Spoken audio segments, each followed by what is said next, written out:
Hey everybody, Suzanne here with Caregiver Haven. So today we're going to talk about something we all dread to do at times, and that is to declutter our homes. But it will declutter our minds when we do this. And when we can simplify our space, it's going to make it so much easier for us to care for our seniors.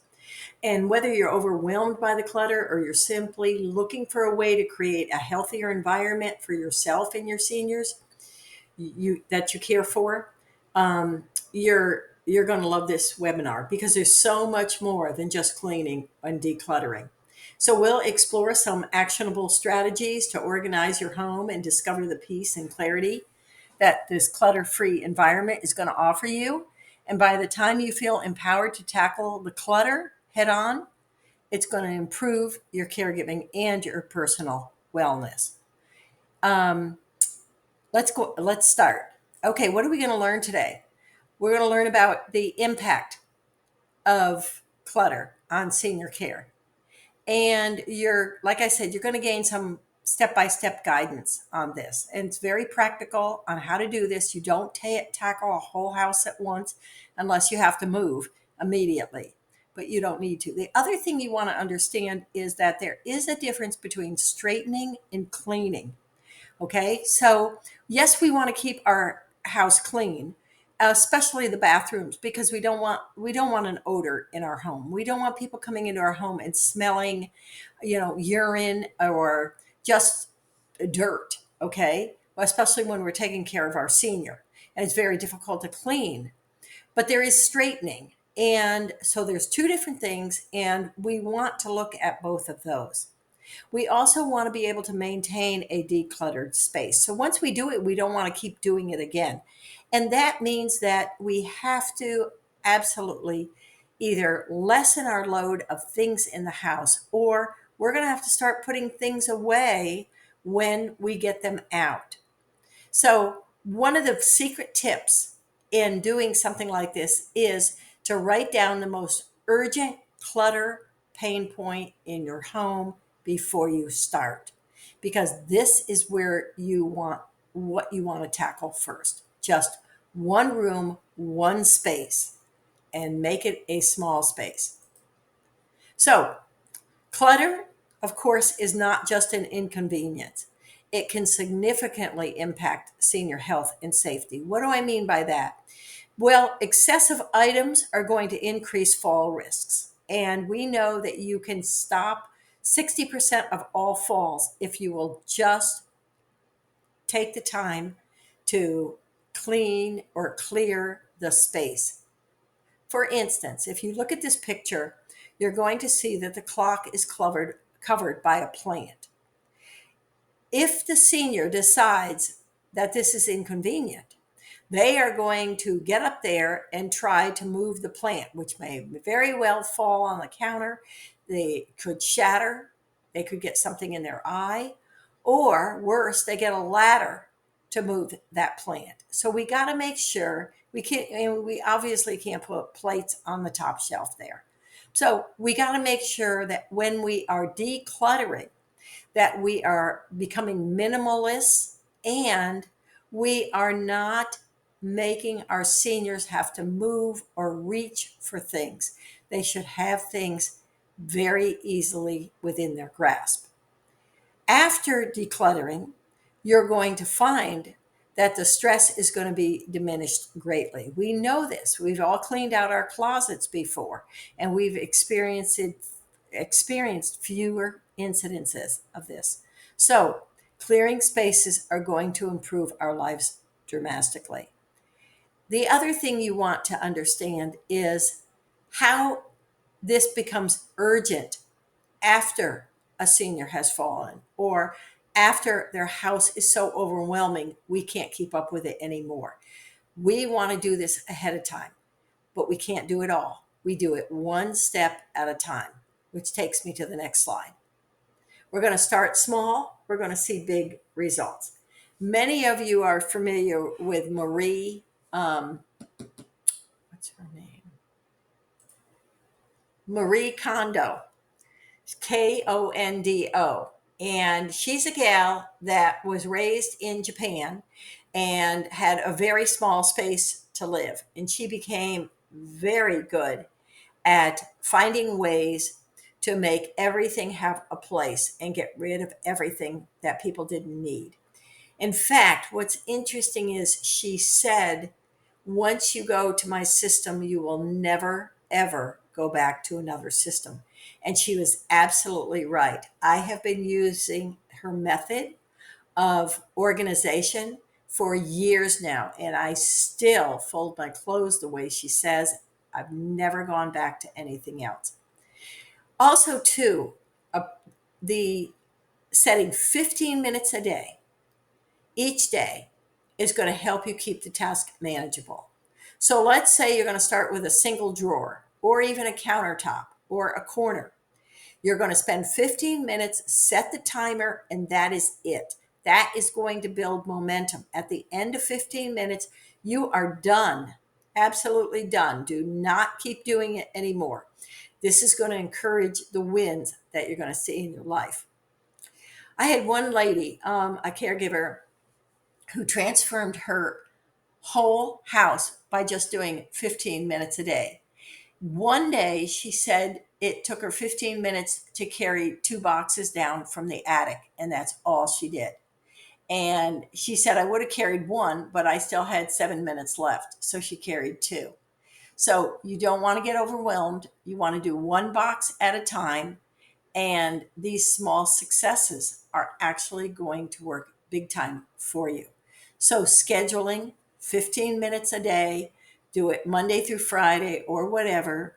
You're going to have days when you're busier with your senior. Take those days off. Use the 4 box method. This is the most effective way of streamlining. Marie Kondo talks about this too. You're going to label the boxes as keep, donate, trash, and relocate. That's the 4th box, relocate. So as you sort through items, place each item into the appropriate box. You are only allowed to touch the item once. Never go back to it again. It's got to go in one of these boxes. Even if it's a relocate box, down the road, you might use see it again for sure, and you can make a decision later. This simplifies decision making, and it's going to help you quickly visualize the process that you need. One member had to declutter his garage because his mom moved in with him and she had a walker and then onto a wheelchair, and he just had to have a more room for her to open the door and get in and out.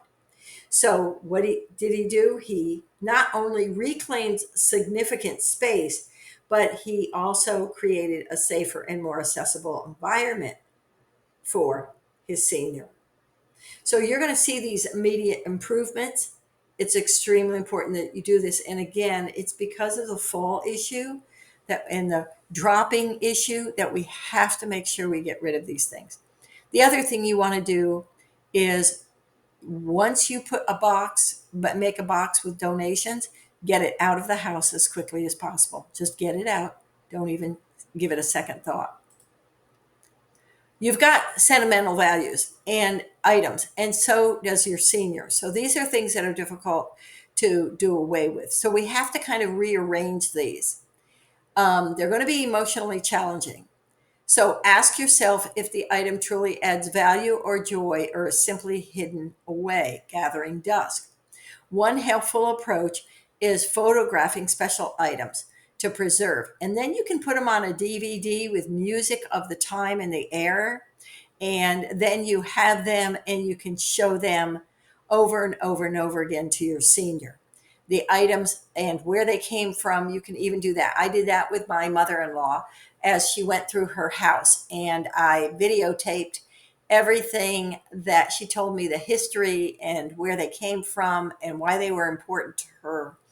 And she picked out the things she really wanted to keep, and we got rid of the rest of the things. So you can you can make this all digitized.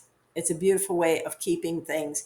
You One of the things that Marie Kondo does as well is she says, thank the item that it has brought pleasure into your life and then let it go.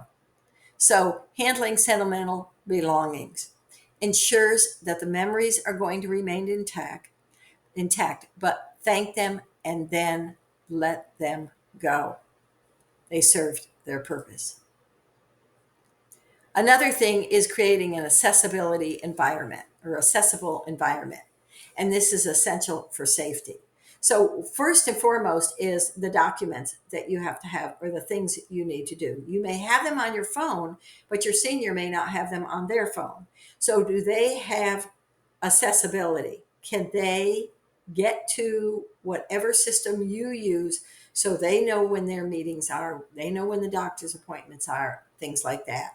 If you have outings once a week, do they know what when the outing is going to occur? A wall calendar is excellent for this. Make sure it's at their eye level so they don't have to bend or get up to a ladder to see it.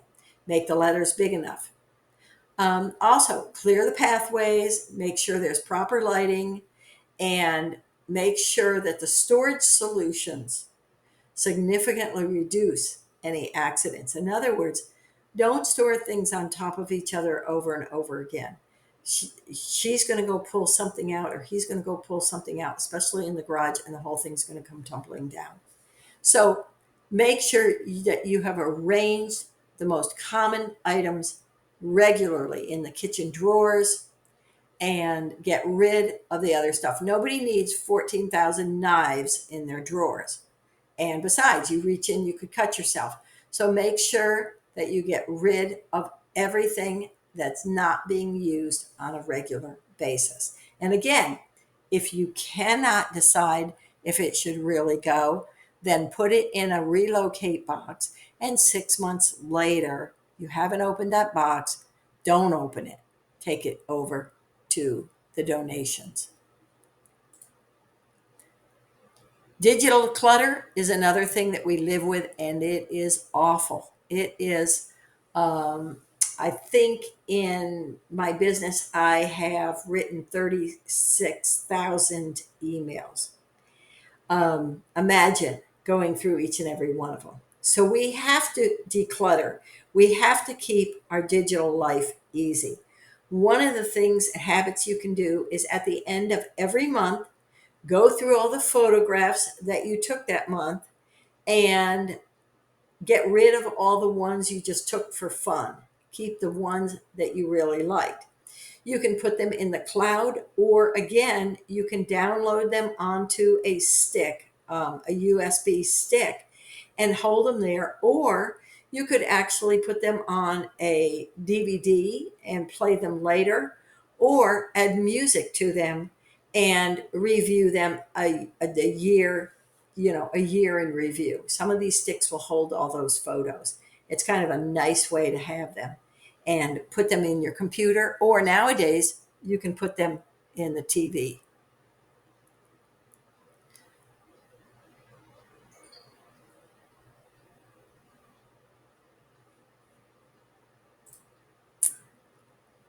Okay, we've got some emotional benefits of decluttering. One of the things we have is that it significantly reduces stress and anxiety. And we all know that seniors who have a cluttered house drives many of us caregivers crazy. We wonder how we're ever going to get them uncluttered. We wonder what's going to happen when they pass and how are we ever going to clean out the house. We might as well make it nice spaces now. A tidy, organized environment is going to promote clear thinking and improved decision making and a more positive outlook on caregiving tasks. It's really, I mean, if you look at hotels, everything is tidy. If you look at senior homes, they keep everything communities. They keep everything tidy for a reason. People are skeptical. I had one member who was very skeptical about this. And she noticed after decluttering her home where her mom lived that she had such a sense of control and peace. And it just greatly enhanced her ability to keep everything nice and neat from then on. And she didn't spend a lot of extra energy. So anxiety takes energy. Grief takes energy. Stress takes energy. Why would we want to add to that by keeping our home cluttered? Let's get rid of the stuff we don't use anymore. Let's get rid of the stuff we have to dust if we don't like to dust anymore, and clean around things. Get rid of it, put it in that donation box, put it in that relocation box, and out the door it goes.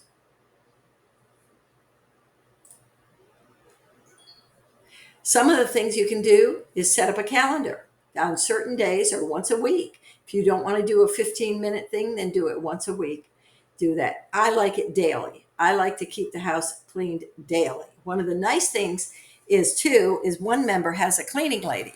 So she comes once every 2 weeks. So this member gets rid of, I mean, she just straightens. She gets rid of all the newspapers and all the magazines and all the slippers that are hanging around the living room. And so twice a month, she puts everything away so her cleaning lady can come in and doesn't have to do it. That her cleaning lady thinks she keeps a nice house. But in truth, everything gets cluttered throughout the course of those 2 weeks. But she has implemented this and it works for her great. 2 weeks is max. She said she cannot go longer than that, or the stuff is all over the place. Things have to go back to the kitchen, back to the bedroom, back to the closets, or in the garbage. So you can do that, or you can do the 5 minutes a day and keep everything straightened out. And again, how many utensils do you need? How much china do you need? Do you want to get rid of a piece of furniture? You've got to declutter it. What are you going to do with all that stuff? Are you going to keep it? You're going to clutter more if you do. So get rid of it. Find a place for it. If you want to keep it, then what else has to go to make room for that box that you are going to keep?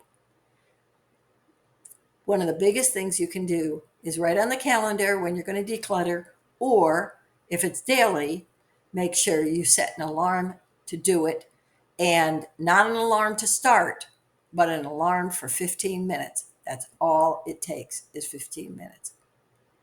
Okay, the other thing is the paper clutter.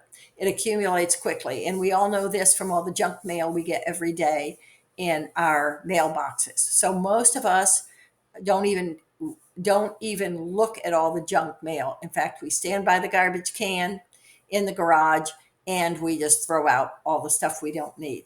Set up this system of simple filing too. But you've heard me talk over and over again about the 31 documents you have to have, the checklist. You have to have these for all emergencies. So set up a simple filing system like this with everything in it. In case of a fire, hurricane, emergency, a slip and fall, anything like that, you grab this box and you're on your way to either the hospital or out of town. This is extremely important that you know where all these papers are. I will put a link below that for the 31 legal and financial documents every caregiver has to have. In my experience, this is the minimum that you have to have, especially if your loved one passes unexpectedly. You have to have these documents. Otherwise, to hunt for them, you may never find them for months. So please make sure you are organized. Next, we have the room by room strategy.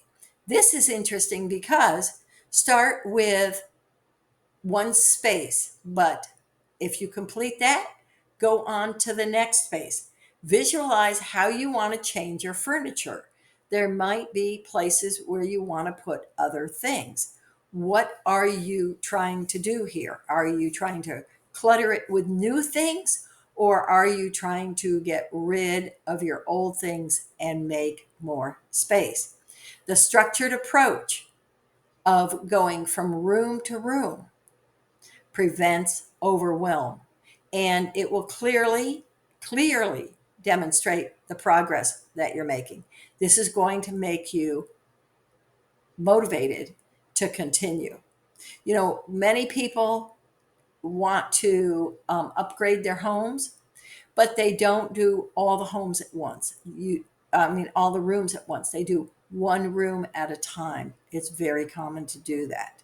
You notice here that, um, they've got plants. They like their plants. They've got books. They've got a horse on the books on the ottoman, um, that could fall off.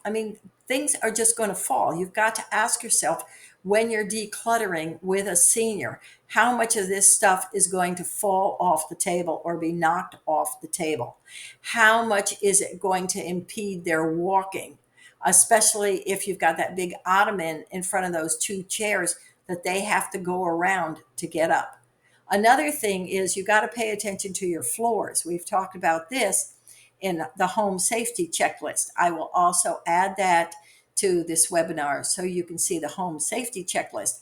But if your loved one tends to have a recliner and they go to get out of that recliner and that recliner moves or inches backwards as they're trying to get out, think about putting some of those stair strips. They're black strips that are slip resistant in front of the chair.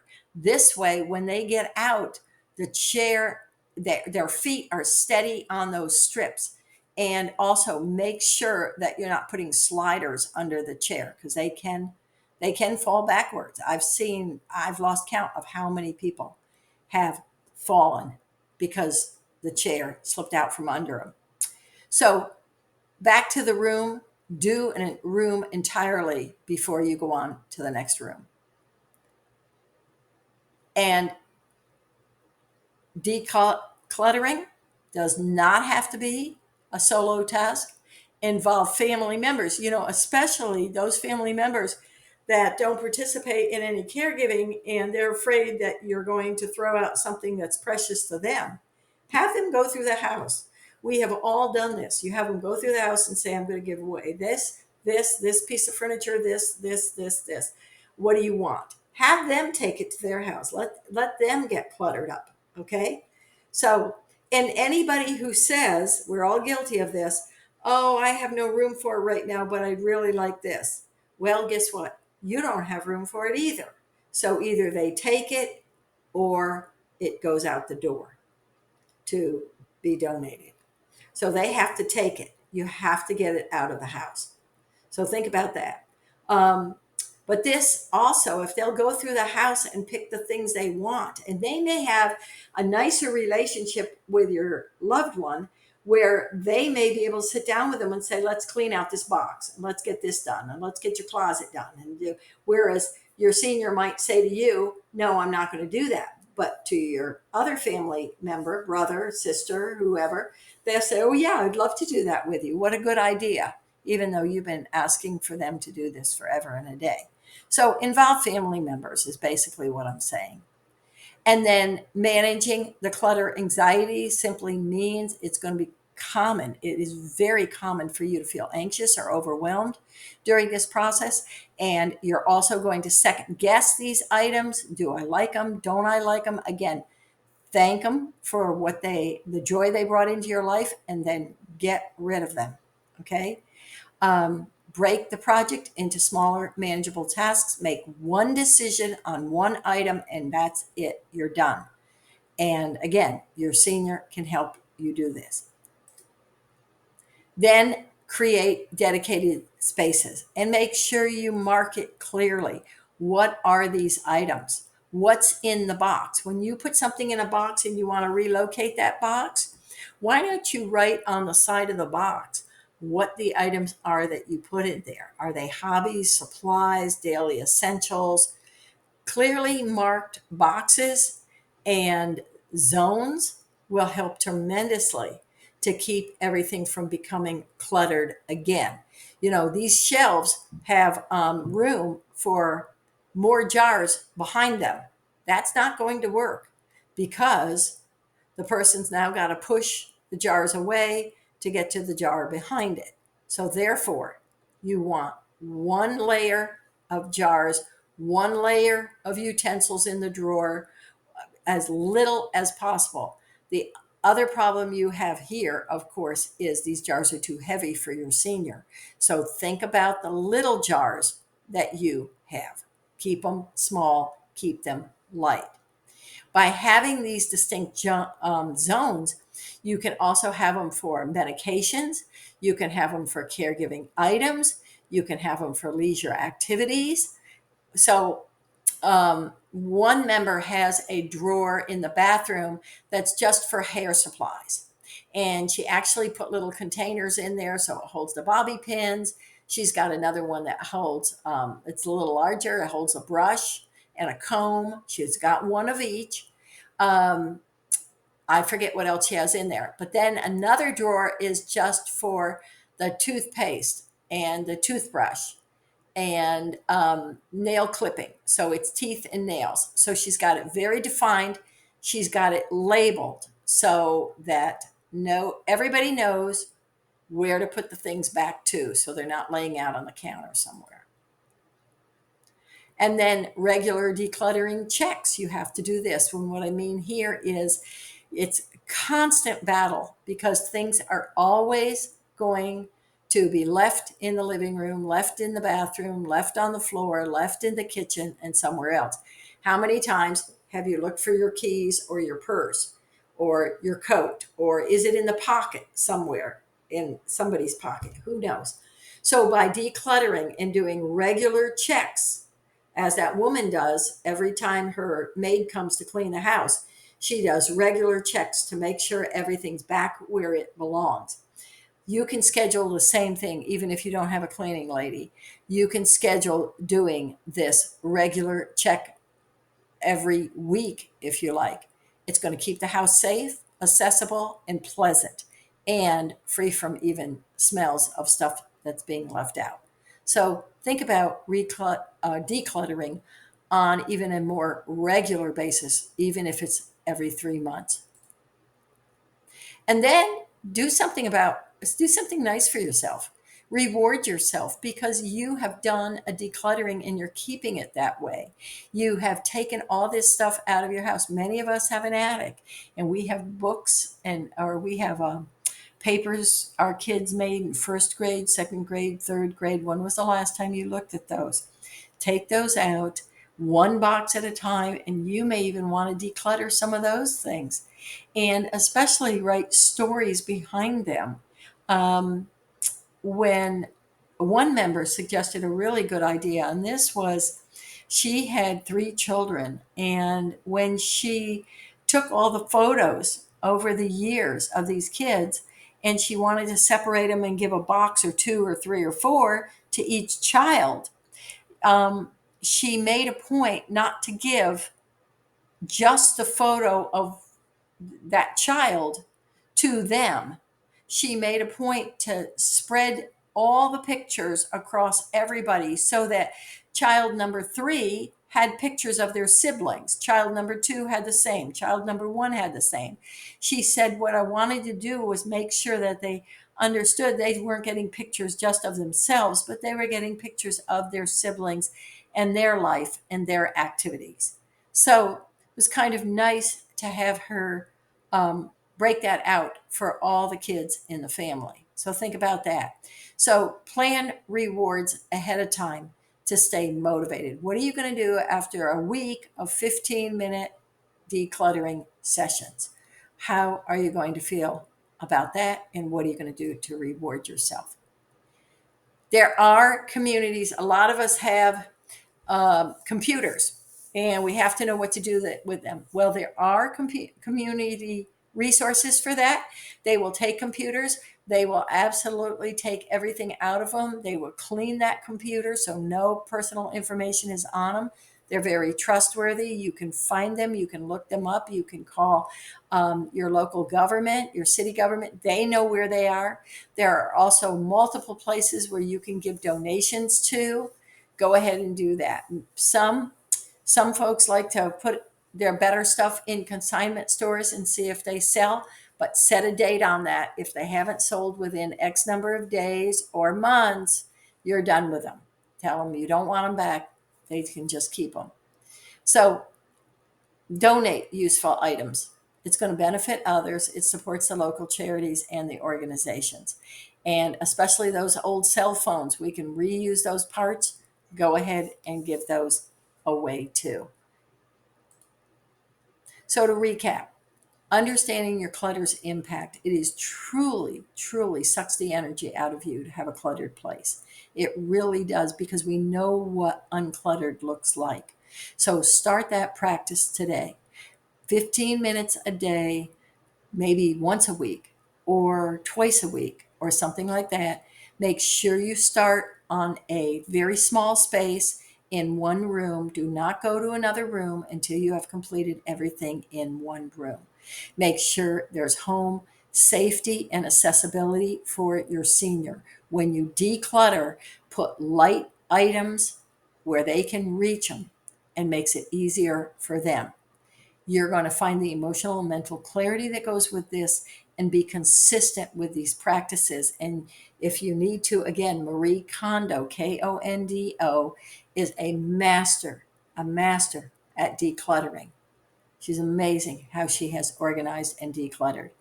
And then set monthly reminders to do a quick review in that one room that you decluttered. Is there anything that's getting back up again that you need to, getting messy again, that you need to do something with? So set your own schedule and make sure that you follow through with it. It's not going to be done overnight. It can take years to do it, but you'll be so much better when you get this stuff out of the way and off your shoulders. It is really impactful. We all know what it feels like to clean a car. We all know when we have a car cleaned out and we've got everything all clean and fresh, our car gives us such a high spirit, more energy when we have that. So let's do that with our house too. And by the way, you should probably do it with your car. So I'll leave those two workbooks below for you, so you have those.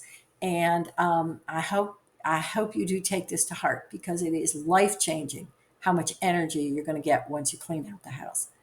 So take care. We'll talk soon. If you have any questions, you can always email me. Bye bye.